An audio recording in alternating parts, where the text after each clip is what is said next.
welcome back to another episode of MSL Lead Chronicles, where leaders learn from leaders. I'm Mary Morton, and along with my buddy Chad Fellers, we have casual talk about the challenges and successes in medical affairs with the most exciting and impactful professionals in pharma. As always, we have another great one for you today, so stick around. Hello, and welcome back to another episode of MSL Lead Chronicles, where leaders learn from leaders. I'm your host, Chad Fellers, along with my nifty sidekick, Mary Morton. How are you, Mary? I'm doing terrific, as always. Actually, I was just telling Sagar that I'm so tired of you. No. Well, I mean, because that's possible. It's possible, yeah. Well, have you been watching the World Series? I just saw that it went 18 innings.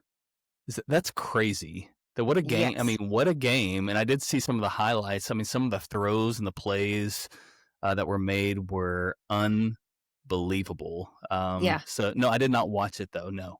Yeah. So I was up until after 1, and I couldn't make it past the 17th. I tried. So, yeah, I went to 18 innings, and we're talking about Freddie Freeman with a walk-off home run. Super I thought awesome. Kershaw was retired. I didn't realize he was going to pitch. Clayton Kershaw? Yeah, I thought he was done. I don't want to talk about Clayton Kershaw. Okay, well, did he hurt you in the past? Yes, he hurt me. He broke my heart. Yeah, I think 18 innings is a bit much, especially for East Coasters, right? I had a hard time getting past the 7th inning, and I passed out. And my son comes bolting into my room in the morning saying, "Do you know what happened last night?" And so I got the full rundown at 6:50 a.m. Oh, wow! So he stayed up and watched the whole thing. No, he just as soon as he gets up, he has to look up the score. Okay, all right. Well, cool. So, I guess we can skip to the introduction of our lovely guest today. And I can. Let me first. My lips are still burning a little bit from the hot wing challenge that we had last week, or I guess last episode rather. Mm-hmm. Thank you for providing all of those unique hot sauces. I tried a few afterward, and talking about what keeps you up late at night. Well, I can say maybe certain hot sauces will keep you up late at night. So anyway, with all of that said, I've gotten so many funny comments about. I know, and you'll probably add those, but I guess that's not the focus of today. It is, I mean, while there was growth, certainly, and my taste buds and things like that, we're going to talk a little bit about something different, a different type of growth today. And that is more around the career growth and professional development. These have been great conversations, and I think I can't wait to dig into this a little bit more with our guests. So with that, Mary, how about you make introductions? I would love to. And I'm actually not going to go into too much detail, because really a lot of this conversation is going to be talking about his career path. And somewhat specifically about how he strategically kind of charted himself in this direction to begin with. So today we very gladly welcome the one and only Sagar Shah, PharmD, MBA. Sagar has been working in the pharmaceutical industry and in field medical for, I don't know. Are we getting close to 20 years now? I feel like I've known Sagar for at least 15. Over 20 years. Yeah. It's been, oh my been a fun 20 years for sure. Yeah. Wow. And today, Sagar is the Vice President of Medical Affairs with Pharmacosmos. And so, as I said, I'm not going to go into a whole lot of detail because a lot of that is part of our discussion today. But welcome to the party, Sagar. Thank you for having me. That you're here. Thank you so much for having me, and thank you for the warm welcome, and thank you also for embellishing my background. I am a PharmD. I don't have an MBA, although for me, I love the business element within medical affairs, and I know that's a piece that we'll definitely dive into. I just granted you an honorary MBA. I appreciate it, and I'm from sure the your University brother of did. MSLE Mhm. Chronicles. I don't know that I'm capable of doing that, but as our listeners know, everybody gets some rapid fire hot seat questions, and so the first one everybody always gets, and since we were just talking about baseball, right? Um, so Sagar, what would your walk up song be? So for me, regardless of where I go in life or in career, I'm always going to keep it real, and I'm a huge Eminem fan. And so for me, my song is "Till I Collapse," and it's an awesome song. My kids love it as well. They'll play it. Obviously, the clean version, radio edit, right? That's always key. Of course, But yes. to me, it's a fantastic song with just lyrics, but also with the chorus. And the key message within there is essentially, persevere, never give up. And so that transcends your personal, professional life. It certainly resonates with my kids with school. So it's just an awesome song. I love it. So it doesn't talk about mom's spaghetti in that song, though, right? No, no, no. No. But I mean, if you're an Eminem fan, you know all the lyrics. Of So, course. yes. All As do right. my kids. On the clean version. Yes, because it Clean, could get Right. clean, of awkward. course. It could get Yes, clean, of awkward. course. Mhm. Okay. So you're on a vacation. Is it beach or snow? Beach. All right. Yeah. Although I do Um, love skiing, but if I had to pick the two, yeah. Just for today's purposes, you did have to pick. Okay. When you were 15 years old, what did you think you were going to be when you grew up? 15. I thought I was going to be a taekwondo instructor and own a karate school. Danielson, Yeah. So how did that work out? Cobra Kai. Yes, exactly. That All was right. my passion in middle school, and going into early high school, and then I had to give that up with other priorities. But I remember having a conversation with one of my family friends who asked me this exact question probably around that age, or perhaps just a little Oh, earlier. wow. And I remember vividly having the conversation that this would be a fantastic dream if I were to achieve it, because I had just gotten my black belt within Taekwondo, and now you have the opportunity to teach at that level. And it's one of the things that I enjoyed most through my entire journey. And so I could have seen myself doing that as I grew up. But alas, that's life and the choices we make and the different pivots you have to do. If you could go back, would you pursue that? If money or anything like that were not an object, or would you want to do that again? Yeah, I think so. And I even had the opportunity to sort of reignite that passion as my kids started Oh, to go wow. through karate as well. And then what I appreciated was that there were classes where I could do it with them and take classes with them. And so it just felt full circle again. That's Uh, cool. and so, yeah, for sure, Chad. I think I would love that. Oh, I love that. All right. So that actually may answer my next hot seat question, but what's something that would surprise people about you? Even people who really know you. Yeah, I think perhaps the most surprising thing to my journey thus far is that folks knew how I felt about perhaps having kids one day, and the fact that I ended up with 3 that I love more than anything, and the change that it's had in me as a person through my journey. To me, I think that likely surprised a lot of people, and probably still continues to surprise folks. Yeah. Yeah. Kids change everything. The way you look Yes, at they do. clouds, even. So love that. All right. So let's get into it. So Sagar, I'm sorry, I'm about to usurp you. Go ahead. What do you want to Listen, Mary, I get the last words in with you. You know that. Yes, ma'am. So if you want to keep driving the conversation, yeah. that's perfect. Yeah. Ronnie So taught you well. Sagar, one of the things, actually, I just cut you off, didn't I, Mary? No, please go Um, ahead. Sagar, one of the things that we do, as you may know here at MSL Lead, is we like to provide our listeners just some quick, tell them what we're going to say it, and then tell them what we said again, right? That format. So what, if you had key takeaways that you want the listeners to walk away with, would love to hear kind of what our discussion's going to center around today. Yeah, perfect. And so as we think about the audience and either leaders that are new in their journey or perhaps folks that are aspiring to be leaders, they might see a path that someone else charted and try to emulate that, right? And to me, what I would encourage everyone is certainly take the learnings from as many folks as you can and how they were strategic about each of the choices that they've made for their journey, but understand the skill sets and the approach and the mindset that allowed them to make those choices. Because you may not be afforded those same opportunities or those same doors might not open.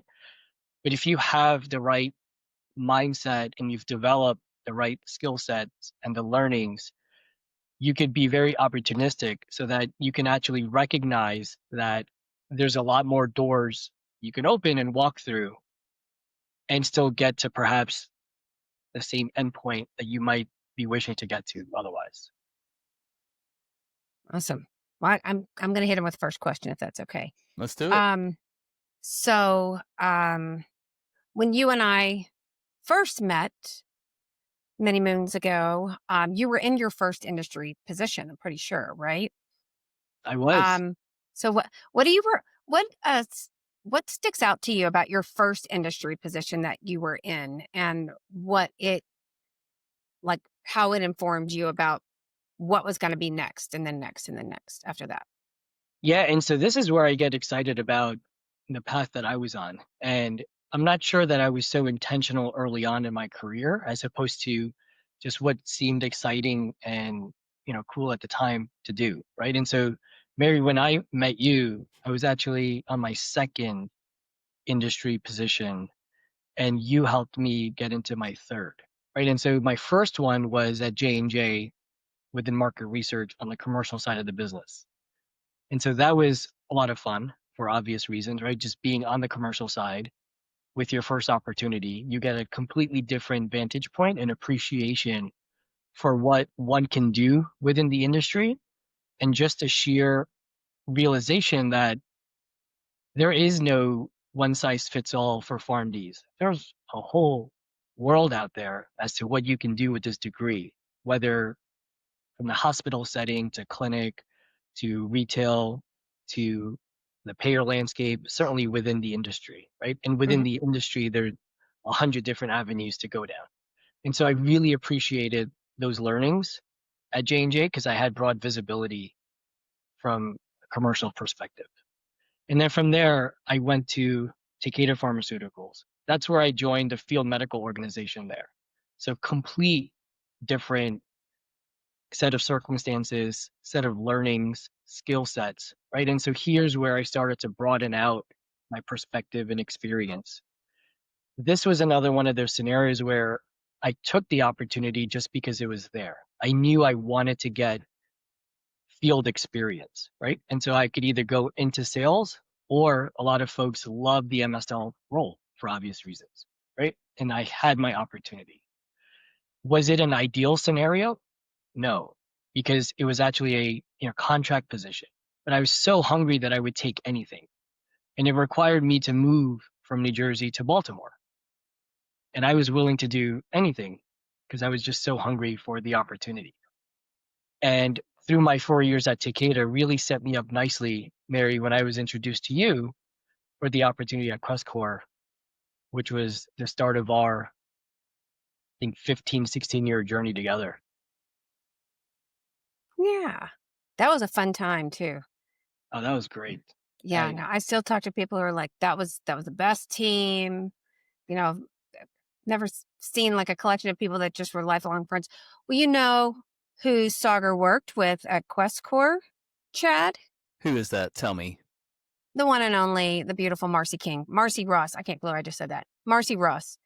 Marcy Ross, amazing. One of my dear friends. So you got some good experience about good teammates and all those types of things too in that venture. It sounds like. Yeah, great experience with what a team looks like and how a high performing team can and should operate, and sort of what are those ingredients needed for that, right? And so that's where I started to really appreciate what great leaders look like. And perhaps on the flip side, also learning from what not to do, right? I think that's just as important, as I think we hear that quite a bit, and I've appreciated that. I also started to understand how one can hire based on phenotype as opposed to a more sort of rigid approach around experience and all of those things that sort of might be a traditional management philosophy. And so those 7 years for me were extremely informative as I progressed on my journey. Ooh, I'd let's love it let's if let's go in that. Let's yes. go that direction. I don't know if that was going to be one of the initial topics, but that's fascinating. Would love to tell us more what you're talking about when you're describing about a phenotype. Yeah, clearly I hit something there, right? And so to me, you could either go down the road of, let's say we're talking about maybe just a field medical organization or a medical organization as a whole, right? But maybe I'll hone in for field medical just to make it simple.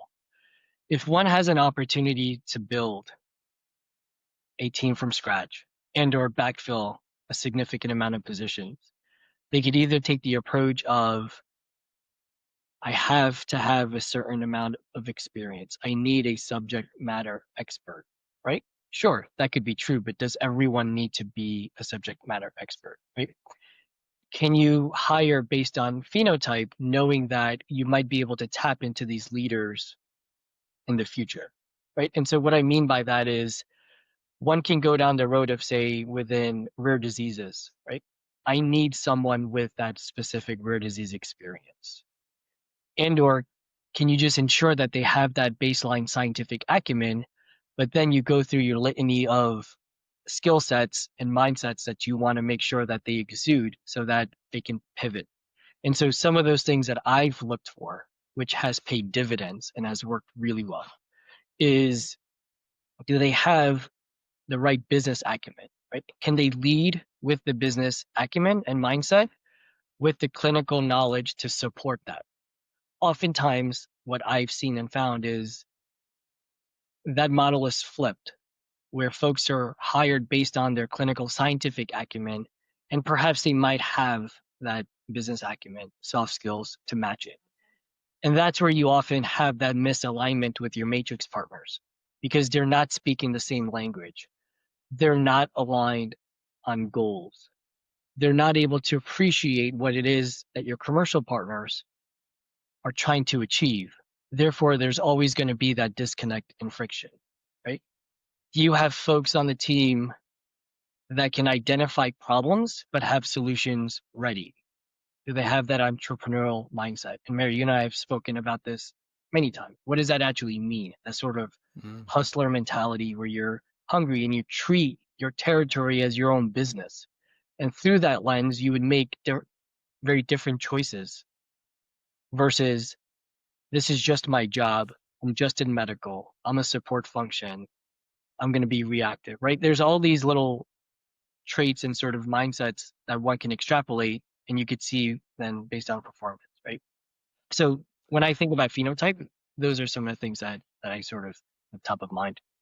You articulated that really well. I think that that's something Mary and I talk about quite a bit. One of my best hires, maybe my best hires, and yes, she was brought to me by Mary. I will confess, zero experience, zero experience. Was a professor actually, but her EQ surpassed her IQ, which her IQ was great too. But I mean, that's one of the first things. Matter of fact, I'm still kind of old school in ways. I like to do my first interview just on the phone so I can hear the person and I remove all the other senses and I can focus on does this person connect? Is there a willingness to do that? Understanding things beyond just the science, especially now we're getting into the AI days, et cetera, where you can get all that information online. But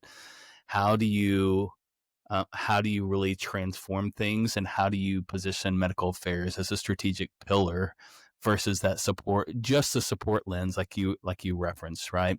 Another example is bringing somebody in, finalists, 10 to 12 years experience, and literally copied and pasted slides from an article and read it. I mean, it was just, and so the whole notion of having a certain amount of experience only takes you so far. And I hate that we limit ourselves, and those that limit themselves in that way, I think really limit the potential that their team could actually bring. So I'm definitely aligned with your thought process there. Really good feedback.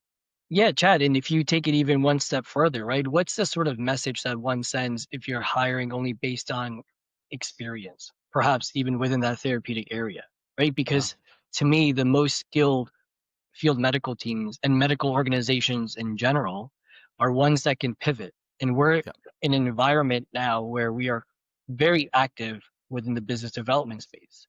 And so Yep. you could bring on an asset that is perhaps, complementary, but has a completely different knowledge base, right? And That's so right. you're going to have to bring folks up to speed anyway, right? Yes. Within that new therapeutic area. And so again, if we're able to build teams that are comprised of folks that know how to pivot and adapt, that have those skill sets in mind, they're going to be valued partners.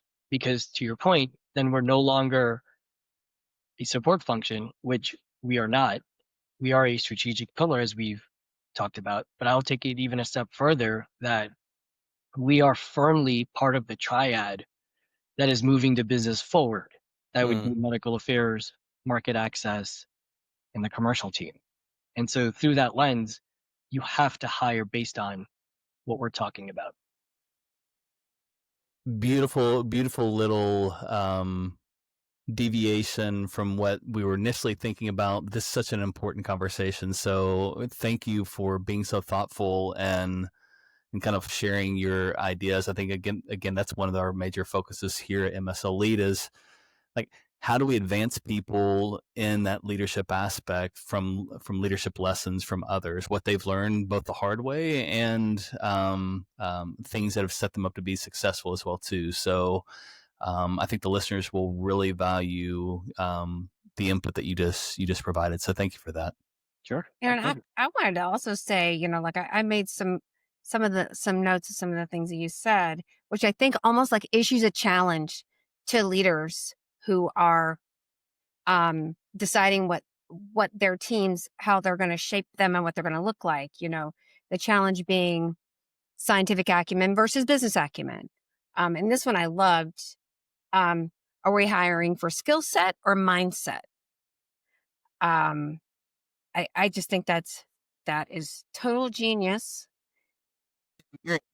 Mary, I'm thinking about, right, your support, Mary, real quick on this. I'm Uh-huh. already thinking like resumes. I mean, do we need to really rethink the information that we're providing when we're submitting for these types of, with the evolution of medical affairs? Of course, science is going to be a component of it and the experiences that we have, but should that business acumen be pulled through to a higher extent to really draw the attention? So that's what's going on in my mind as well too, Yeah.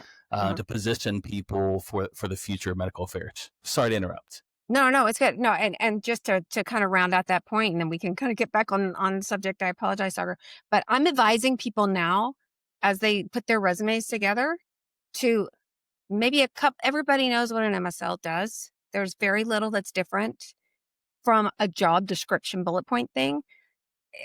Put a couple of bullet points, but focus on the things that you accomplished and the Yeah. impact that that had on your organization, rather than worrying about your developer relationships with KOLs. Because that's everybody's MSL job.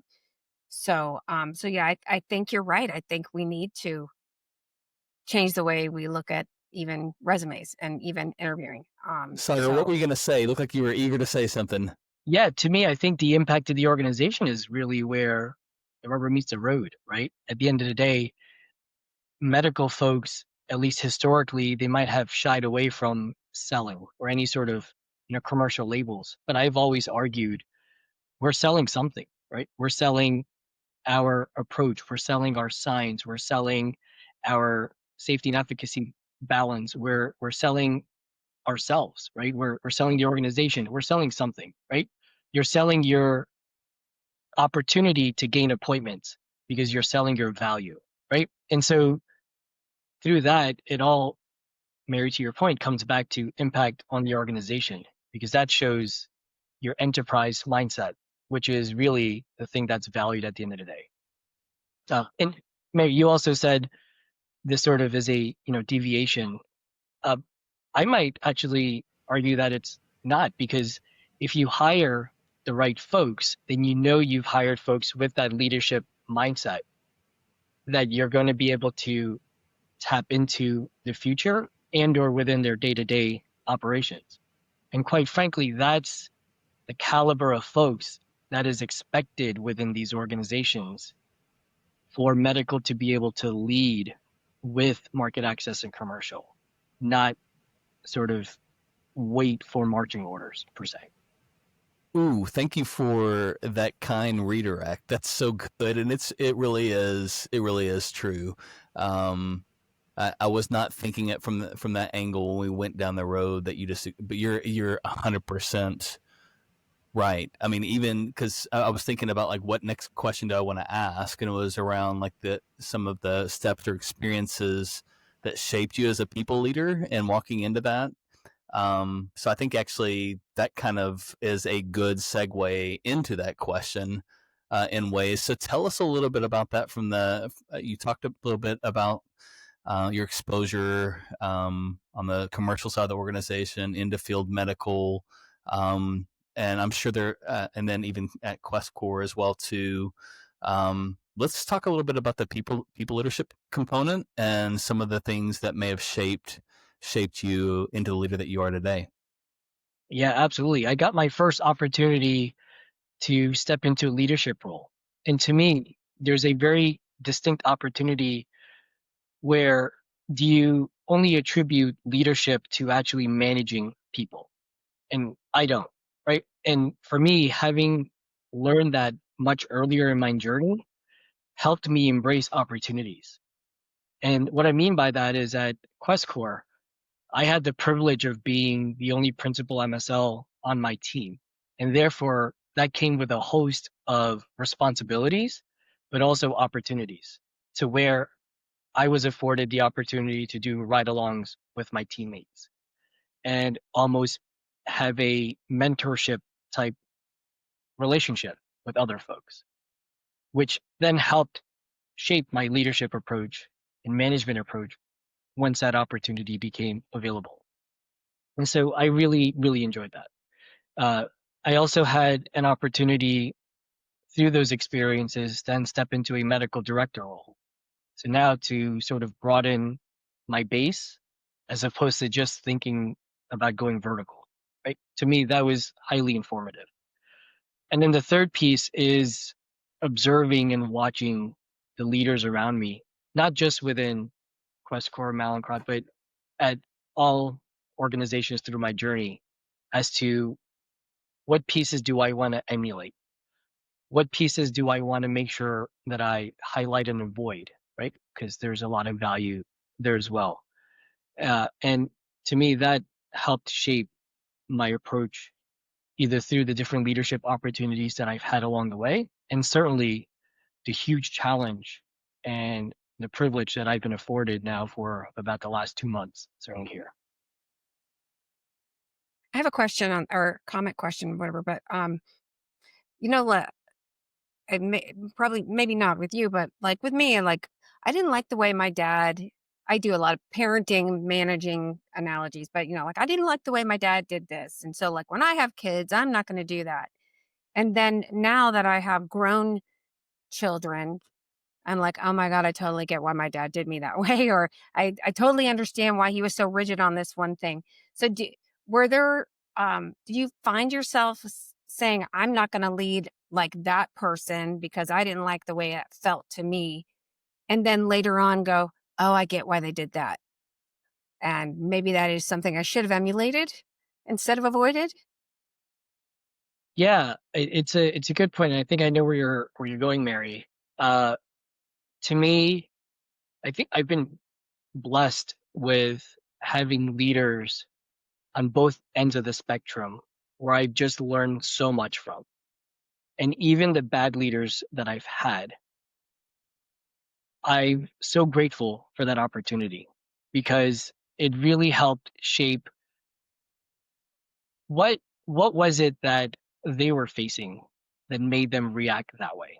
Or what was the pressure that they were put under that allowed them or forced them to make certain decisions, right? And so for me, I've had the privilege of going more and more upstream to try to see the root cause of some of these things that come down from a leadership perspective, and where can I intervene earlier on so that you don't have to have that fork in the road and you're likely to go down the wrong path.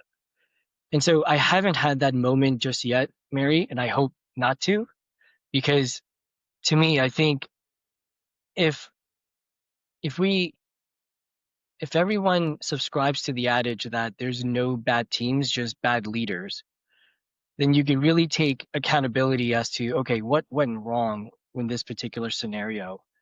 Did I not go upstream enough? Did I not broaden my stakeholder base? Did I not communicate with my team enough? Was I not clear on direction?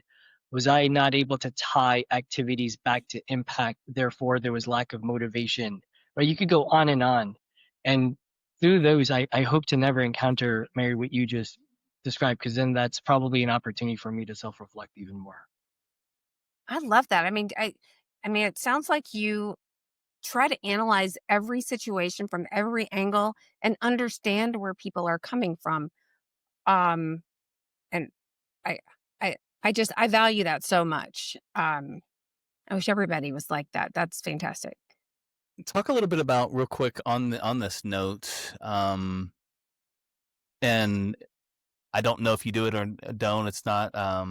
It's just it's curiosity that's driving the question. Like, Oh. do you create space to reflect on that from time to time, whether it's carved out in your weekly schedule or monthly or things like that to really assess, or talk a little bit about how you even go through that reflection?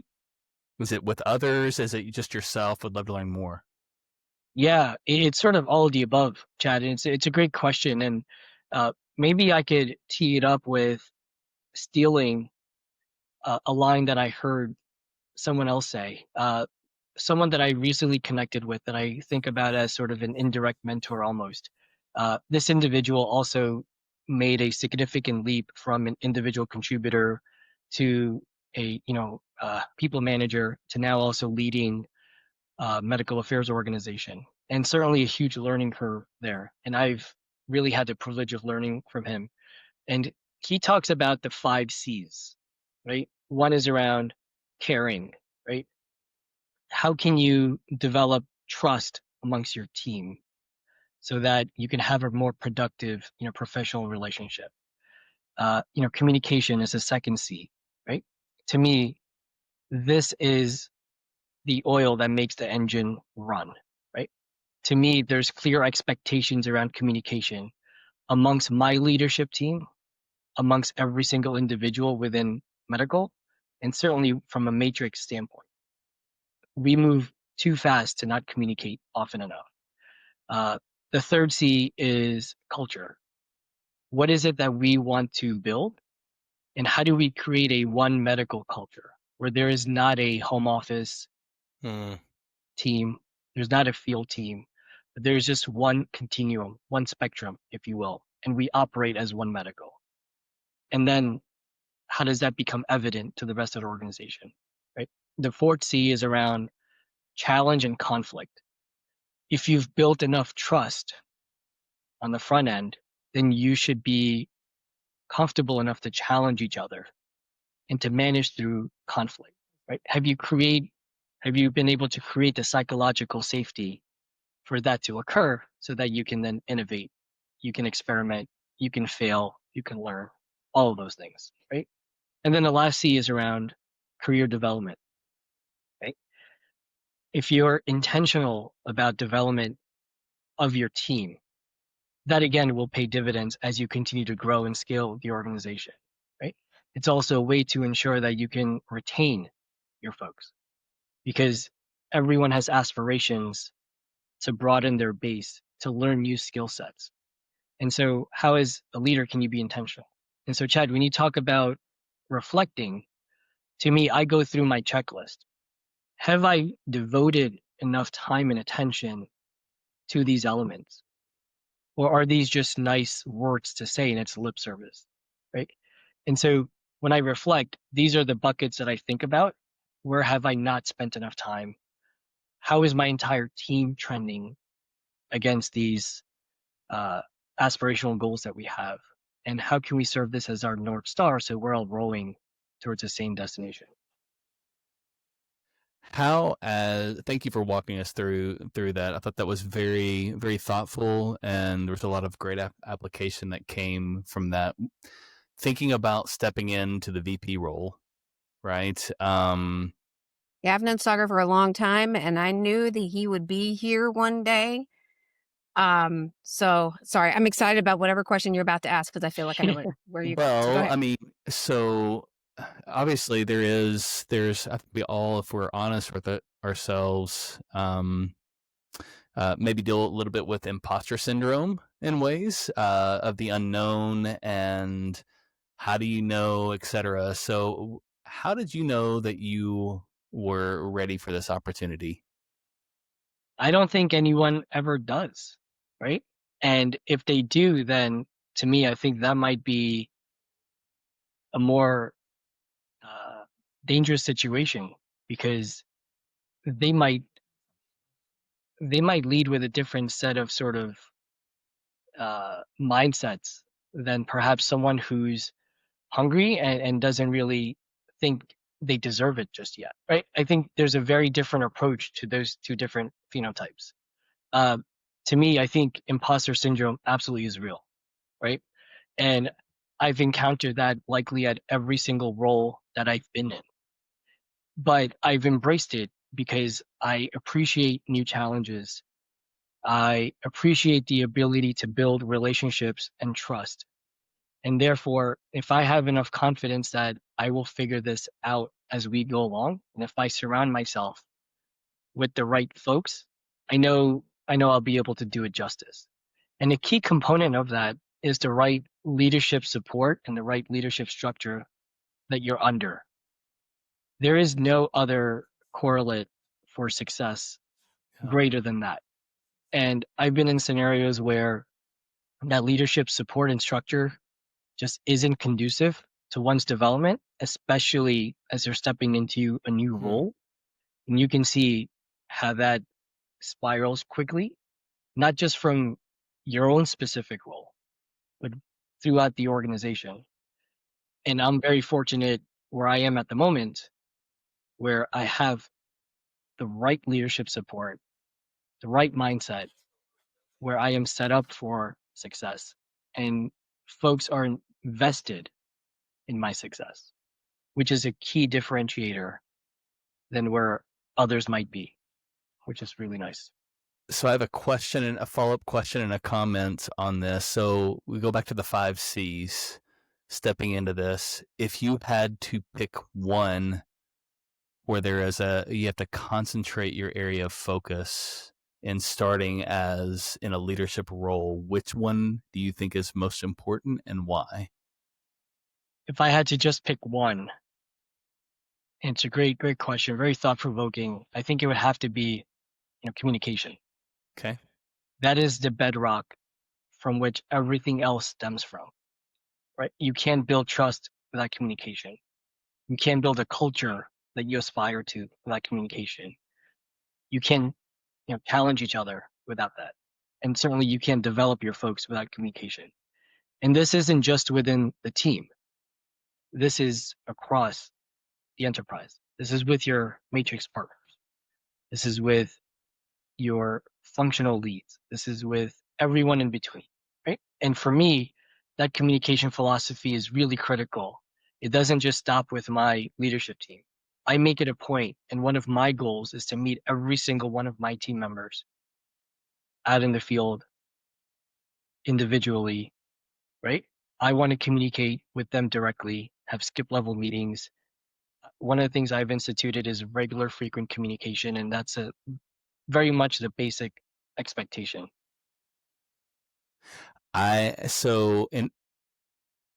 I'm in agreement with you. At first I was not. I'll be honest. I would have gone straight to culture, but what you just communicated, I think, is so.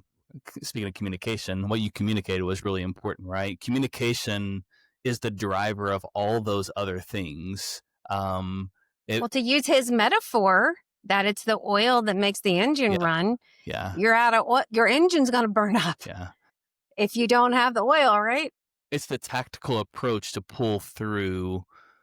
It's the red thread through all of these other concepts. And so that's really good. That's really good. Thank you for going that direction. That may have been an interesting type of follow up. But I think it's important for leaders to kind of understand the why behind some of these things. And so that was really helpful. I think my comment, and I've shared this with listeners before too.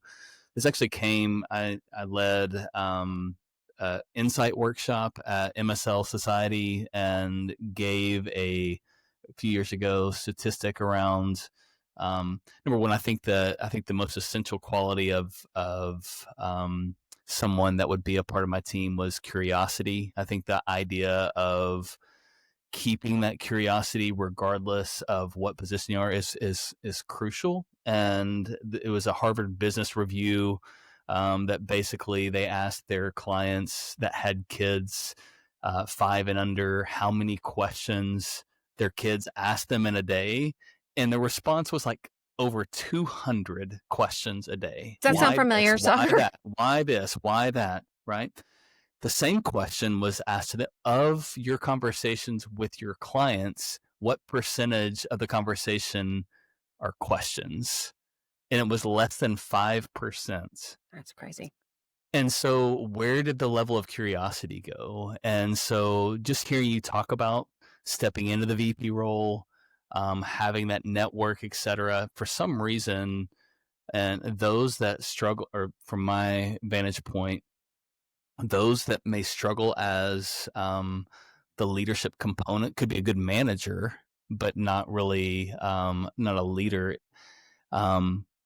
is one of those that feel like that they have to know all the answers. And now that they're put in this position of authority, they're expected to do that. And man, it's a recipe to disaster. And then you destroy any kind of trust you try to build, all those different things, right? So just a thought and a comment on what you just shared. So thanks for walking through that. I don't know if you have any additional perspective you want to provide. Yeah, I do. I'd love to expand on that because one, around the kids and the curiosity, having 3 young kids, 10, 7, and 5, there is no shortage of questions in our household.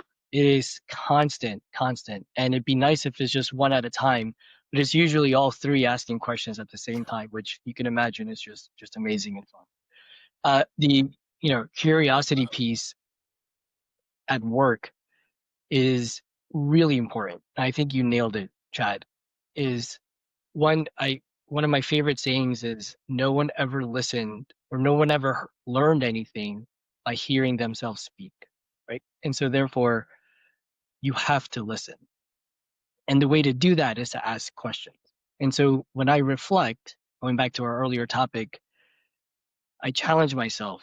Did I talk and say a lot in these meetings, one-on-ones, group meetings, or did I ask 90% of the time was I asking questions? Oh. And that's where I find myself most of the time, which I appreciate, because that allows your team to use you as a sounding board and they can get to those solutions and ideas on their own. Therefore, they take ownership because it was their ideas. You just help them get there as opposed to being told what to do. Okay? That's how we're consistently developing these leaders, which helps.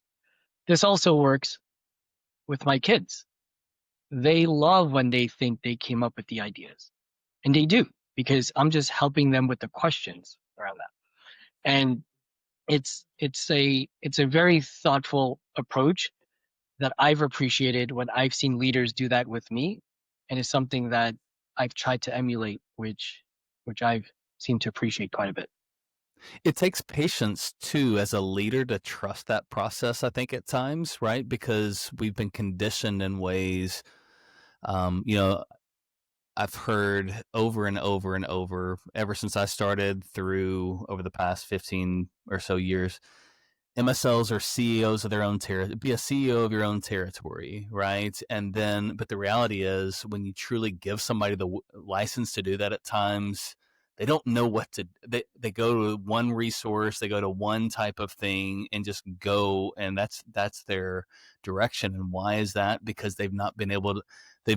They've not been positioned to own and be a part of the conversations, part of the resource development.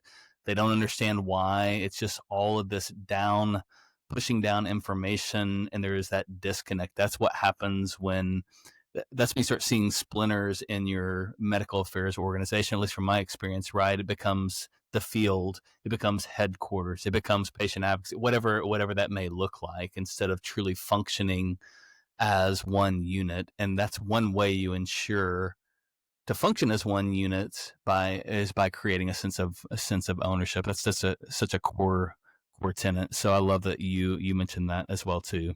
So I know we're getting close to the end of our conversation. Mary, any Well, additional questions, I follow up questions you I want to ask? actually do because we are I think that there's a lot that our listeners can learn from your journey.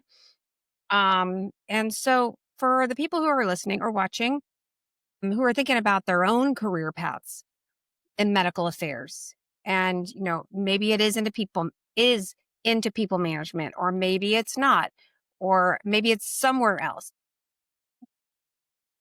What advice could you give to people who are looking to be more intentional with their career choices, but not so much so that they're putting themselves in a very rigid box?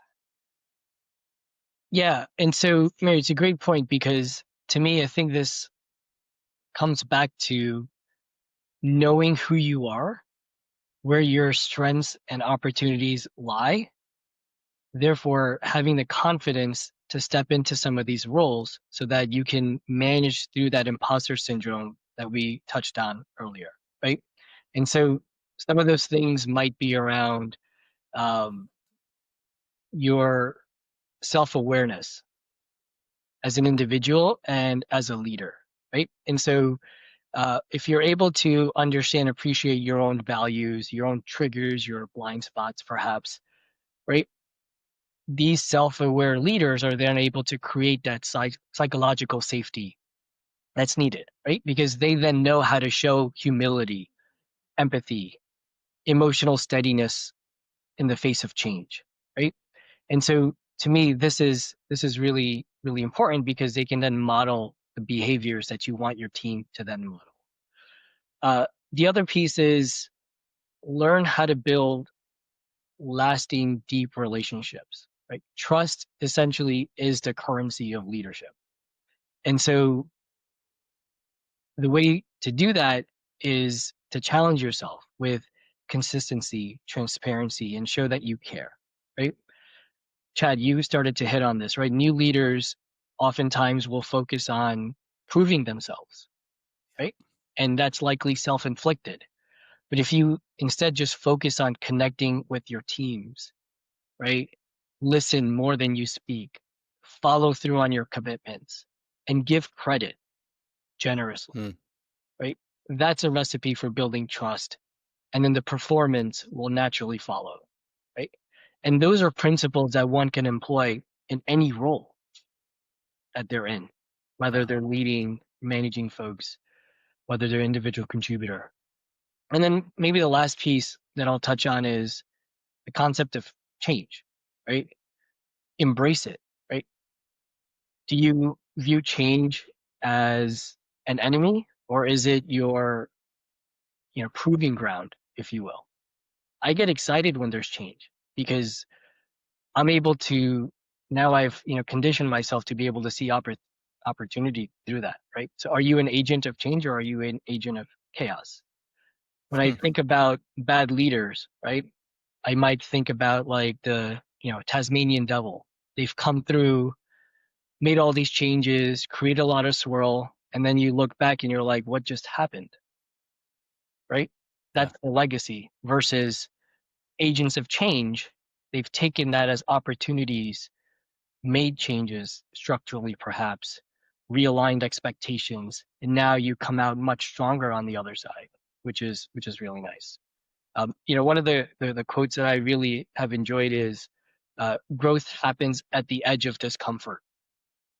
And so, as folks embrace that, you can kind of see where you can exploit opportunities together. Even as and just to even take that a little bit further, giving the freedom to fail, I think is so important for a team, right? To be able to fail for that's how you learn from experiences, setting them up strategically, and providing cover for those to get those experiences. Being selective on that is important, but that's part of that journey as well too, and creating that habit. I think the idea about creating a sense of trust. I think as leaders, it's important for us to grant trust to those around us in order to be able to earn their trust. I don't think it's always a bi-directional thing. The goal is for it to be bi-directional, but I think as leaders, we have to prove ourselves that we're intentional in the things that we say and do, and that our actions follow the words that we say and try to live by. It doesn't mean that we're perfect by any means. I had this conversation the other day, but we're on a journey together, and I think being humble and vulnerable to those types of things in our conversations, in our actions, and how we engage others is really what separates people when we're thinking about people I would want to work or serve alongside, right? So I am walking away from our conversation today feeling like I've learned from you in many ways. Yes. Really, really appreciate your time and conversation. Any final words of encouragement or things you would want to leave our listeners with? Yeah, thank you, Chad. It's been a pleasure. Really enjoyed the conversation. Perhaps the last thing that I'll leave folks with is what I myself learned along the way is it's easy to want to go vertical in life, right? To climb that ladder. Really challenge yourself around what that means versus the value of broadening your base, right? And acquiring diverse skill sets and becoming a expert within a particular field. Because as you broaden your base, you're essentially just creating a larger launch pad from which you can go vertical, right? And so I think folks might get hung up on, oh, I've been in this role or title for this long, right? Even within that specific role, can you still find opportunities to build new skill sets? Therefore, broadening your base so that when the opportunity to go vertical comes, you'll be able to jump on that rocket ship and perhaps even catch up to where you think you ought to be to begin with. Great words of Oh encouragement, my goodness, Mary. yes. Uh, well, I would just say, listeners, um, if you've ever thought about a career in medical affairs in the field and leadership or whatever, and you're like, I wish you guys had asked him this. I am all about having him come back. So yeah, I know you guys aren't shy about sending in your questions. So if there's anything that you want to know, that we didn't hit on, I bet we could probably get him to come back and Well, answer yeah, it's on some additional recording questions. now, so he's got to say yes. I mean, he can't just say He doesn't no. gotta say yes, So, but I hope he well, but I does. mean, he's going to feel obligated. And so that was a perfect setup, Mary. Thank you. No, Yes. in all I'm seriousness, it was, being See, I got on my notes that I've written. I'm trying to be an agent of chaos right now. So Oh, you are. no, You no, are. no. Uh, Sagar, congratulations on your new or your most recent opportunity. Definitely will be following you, cheering alongside you, and then hopefully having the opportunity to continue to learn from you. So thanks so much for taking time to visit with us today.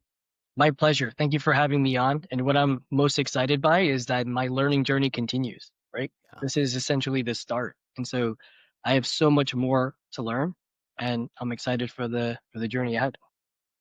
Yes, learning and sharing. I think sharing those things, that's just a mark of a leader, a true leader that is really invested in others around them, and that's clearly evident in the conversation that we've had today. That's the type of leader you are. So thanks so much for encouraging our listeners. And listeners, thanks so much again for joining us on another episode of MSL Lead Chronicles, where leaders learn from leaders. Remember, leaders don't develop in isolation. So as you're thinking about that, feel free to listen again when we're back next time. Until then, lead well.